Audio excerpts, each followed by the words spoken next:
Hey, welcome to Cortex Bloom. This is where we work on simplifying concepts in medical school and making them very easy to understand and remember. Today's topic will be the shoulder. Specifically, we'll be covering the muscles, their actions, and the range of motion. Today, we will be building a grid. Once you're able to draw the grid out a few times and reproduce it on a test and interpret it, it will be very easy for you to do well on any shoulder questions that you come across. So let's get started.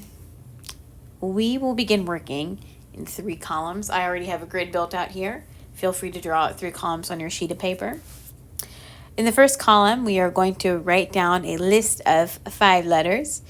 Come up with any kind of mnemonic device you'd like for this. You might not even need one because the list is so short. Our first letter will be an A, followed by an EX, followed by an ER, then an I, and then an F. Perfect, that's it. In our second column, we will be writing a lot more letters out. Thankfully for this, I do have a story. It's a weird story, but I promise it'll help you remember this list of letters.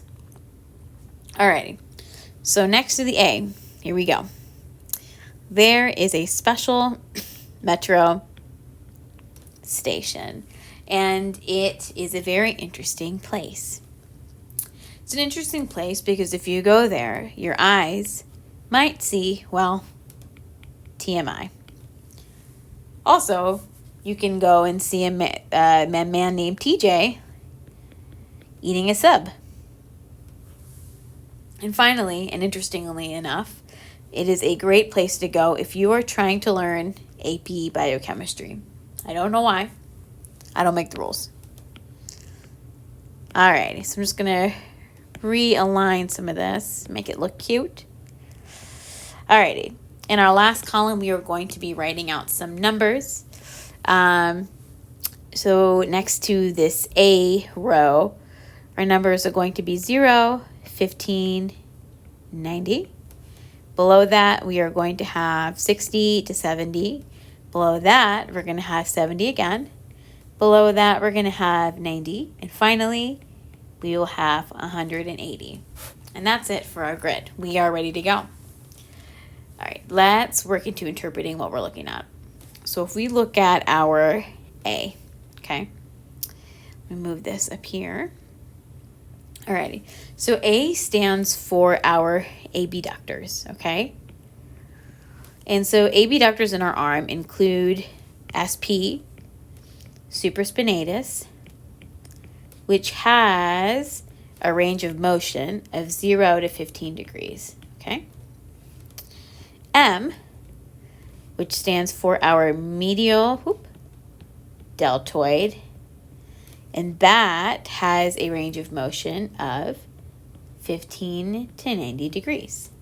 Finally, we have the TR, and that will stand for our trapezius, and that has a range of motion of 90 and above.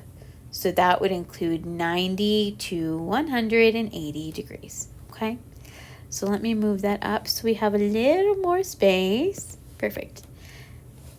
Alrighty. Now let's look at our, where did my line go? EX. So EX will stand for our extensors, okay? And those will include P, which is our posterior deltoid, and L, which will stand for our latissimus dorsi. I'm going to abbreviate that. And all of our extensors will have a range of motion of 60 to 70 degrees. Moving down the list, we have our ER, and that stands for external rotators, okay?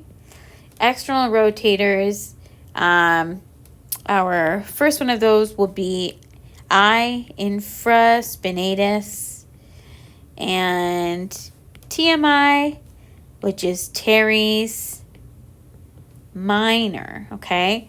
And all of our external rotators have a range of motion of 70 degrees. Alrighty. I want it like this. Okay. For our I, it stands for internal rotators. And those include TJ, which is our teres major, and SB, which stands for subscapularis. And the range of motion for our internal rotators is 90 degrees. Last but not least, we have our F, and that stands for our flexors. Our flexors include A, which stands for anterior deltoid, P, which stands for pectoralis major, and then the slash stands for some of our accessory muscles, okay? So they're not the main movers and shakers, but they do support. And those would include B, our biceps, and C, coracobrachialis. It's a long word.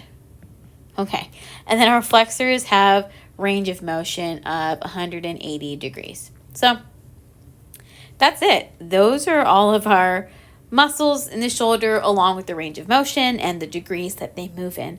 I hope this helps. Go ahead and screenshot this if it helps you. Let me move this over here. Alrighty, thanks. Have a great day.